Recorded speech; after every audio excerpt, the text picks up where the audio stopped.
Muy buenos días. Siempre hemos sabido que Dios es capaz de hacer cualquier cosa. Incluso, esa es una de las características que el credo toma, que creemos en un Dios todopoderoso. Usualmente cuando vemos los milagros, siempre pensamos en la fe de aquel que nos puede sanar, que nos puede liberar. Es decir, tenerle fe a Dios, a Jesús, al Todopoderoso. Pero el Evangelio el día de hoy nos presenta dos milagros y al final habla de muchísimos otros milagros. Pero particularmente el primero, el énfasis no se pone en la fe en Jesús, sino más bien en la forma en cómo la persona cree y le expresa esa fe. Muchos piensan que la fe es como tener ese boleto de garantía. Si yo tengo fe, lo adquiero todo. No, la fe no es una bola de cristal. Tener fe en Jesús no es un cheque en blanco, no. Más bien implica una adhesión, un confiar, un abandonarnos a Él. Y es precisamente esa la actitud que cambia y que nos dispone a recibir el milagro. Pero no porque sea algo que arrebatemos, sino más bien porque es algo que nosotros disponemos en nuestro corazón. Y al disponernos a hacer la voluntad de Dios, sucede mucho más que el milagro que solamente estamos pidiendo. Escuchemos lo que dice el Evangelio y quizás estas ideas van a tener más sentido. Dice así: en aquel tiempo, al entrar Jesús en Cafarnaúm, se le acercó un oficial romano y le dijo: Señor, tengo en mi casa un criado que está en cama, paralítico y sufre mucho. Él le contestó: voy a curarlo. Pero el oficial le replicó: Señor, yo no soy digno de que entres en mi casa. Con que digas una sola palabra, mi criado quedará sano. Porque yo también vivo bajo disciplina y tengo soldados a mis órdenes. Cuando le digo a uno ve, él va.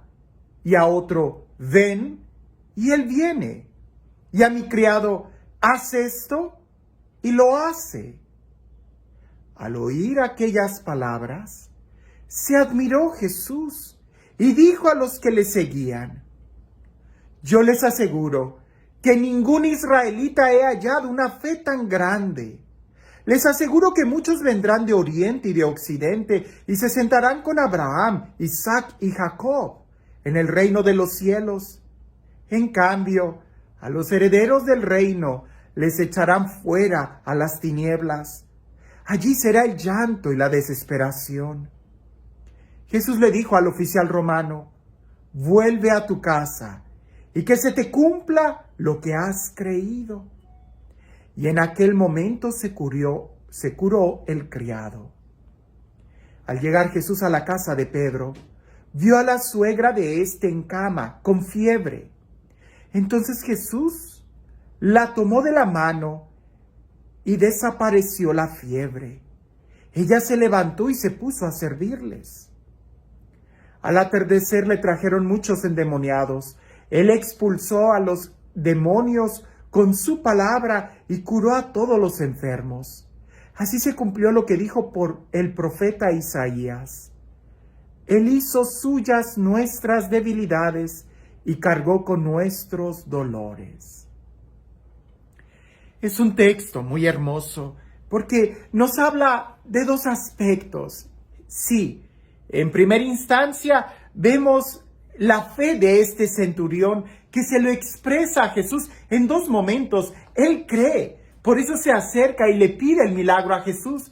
Pero además de creer que Jesús puede hacerlo, también es capaz de reconocer que él es un centurión romano, que no es digno, que no es heredero de todas las promesas. Por eso le dice a Jesús con toda humildad: Señor, yo no soy digno de que entres a mi casa. Esto es muy importante que lo tengamos en mente, porque en el segundo milagro, cuando Jesús entra a la casa de Pedro y ve a su suegra enferma, en este evangelio nadie le pidió a Jesús que sanara a la suegra, ni siquiera el yerno. Pedro no le dijo a Jesús: sana a mi suegra, no. Jesús se da cuenta que está enferma. Ni la suegra se lo pidió, ni Pedro le pide a Jesús, nadie. Es Jesús quien va. Luego le traen muchos endemoniados y al final dice el texto que en él, Jesús se cumple este texto, que él carga con todos nuestros dolores. Él hace suyas nuestros padecimientos.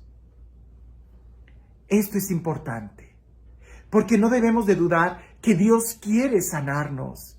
Pero la pregunta no es si Dios quiere o si Dios puede. Claro que Dios puede.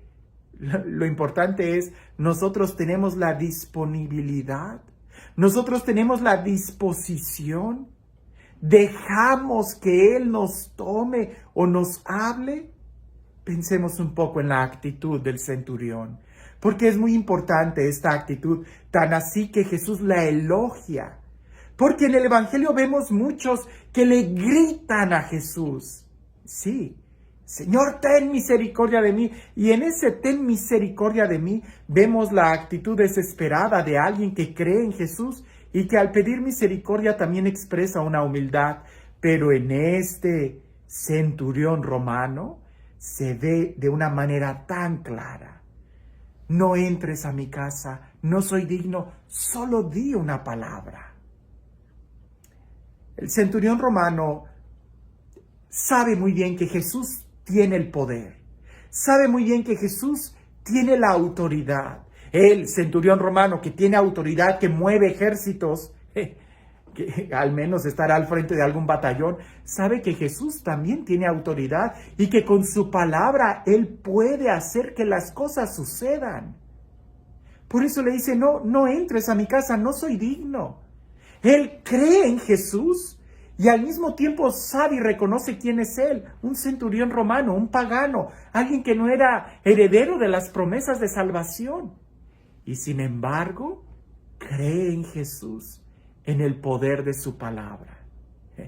Algo que los israelitas deberían de creer también, porque Dios crea todas las cosas con su palabra y basta una sola palabra para que la luz se haga, para que las estrellas existan, para que la creación entera cobre vida.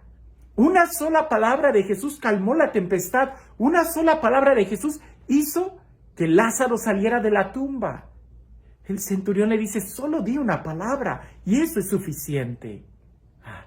Pero parece que hay muchos cristianos el día de hoy que no es suficiente una palabra, sino que quieren que Jesús venga a la casa y que Jesús nos toque y que Jesús nos abrace y que Jesús sople sobre nosotros y que Jesús haga no sé qué tantas cosas. Cuando esa actitud de querer que Jesús haga lo que yo quiero, no solamente expresa una muy poca fe en Jesús, en el poder que Él tiene, porque una sola palabra sería suficiente, sino que también expresa muy poca conciencia de quiénes somos nosotros. Él es santo, yo soy pecador, Él es luz, yo soy tinieblas, Él es verdad, yo soy tanta mentira. O sea, Él es perfección, yo soy imperfección.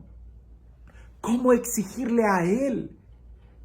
Tengamos la seguridad que es Él el que quiere llegar a nuestro corazón, es Él el que quiere tomarnos, pero no va a llegar a nuestro corazón si nuestro corazón está lleno de soberbia. Tendríamos que reconocer un poco nuestras limitaciones y confiar más en la voluntad de Él, confiar más en Él. ¿Quién es digno? ¿Quién es digno? Nadie es digno. Es Él el que nos hace a nosotros dignos por su deseo, por su voluntad, por su sangre, por su sacrificio. Digno aquel que ha hecho méritos. Pero yo no tengo ningún mérito. Nosotros no tenemos ningún mérito. Todos los méritos son de Él. Y por eso, más que exigirle, deberíamos simplemente de abandonarnos a su voluntad, a su palabra. Y en esa disponibilidad, en esa humildad, es cuando le dejamos a Él actuar. Qué diferente sería nuestra paz interior si nosotros le decimos, hágase en mí según tu palabra. Lo que tú mandes, eso estará bien. Pero si yo quiero que Dios haga las cosas conforme yo quiero y mis deseos, siempre tendremos ese conflicto de que nunca será suficiente. Abandonémonos a Dios.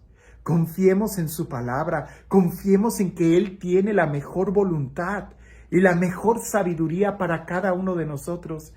Y descubriremos el valor de la libertad y la verdadera salud que Él nos quiere dar. Y este Dios, el Dios del amor, el Dios de la vida, el Dios de la paz, el Dios de la libertad, el único que es digno, el único que es bueno, el único que es santo, y que así Él nos ama y quiere venir a nuestro corazón, que sea Él quien el día de hoy te bendiga, en el nombre del Padre, del Hijo y del Espíritu Santo. Dicen que había unas almas muy santas, unos jóvenes santos, llenos de virtudes, que estaban hablando entre ellos de puras cosas que edifican. Y entre ellos estaban platicando cuál era el día más feliz. Y uno de ellos dice: para mí el día más feliz de mi vida fue cuando recibí a Jesús en la Eucaristía. Otro dice: para mí el día más feliz fue cuando el obispo me ordenó como sacerdote. Y otro dice: no, para mí el día más feliz fue cuando fui capaz de consagrar una hostia, el día de mi primer misa. Y por ahí otro dice: pues yo creo que todavía el día más feliz de mi vida no ha llegado aún. Y todos voltean, se le quedan viendo y le dicen: hombre, yo pensé que ibas a decir el día de tu bautismo, cuando recibiste la primera comunión, cuando celebraste la misa o cuando te ordenaron sacerdote. ¿Ninguno de esos días ha sido el más feliz? Y él dice: todos esos días han sido muy felices cuando yo recibo a Jesús. Pero creo que el día más feliz de mi vida va a ser cuando yo sea capaz de entregarme totalmente a Él, cuando yo celebre mi martirio. Y dicen que efectivamente aquel joven que expresó eso pudo ser coronado con la corona del martirio. Y para ti, ¿cuál es el día más feliz de tu vida? ¿Cuando tú le pides a Dios que venga? ¿O cuando tú eres capaz de entregarte y abandonarte totalmente a Él? Que tengas un excelente día.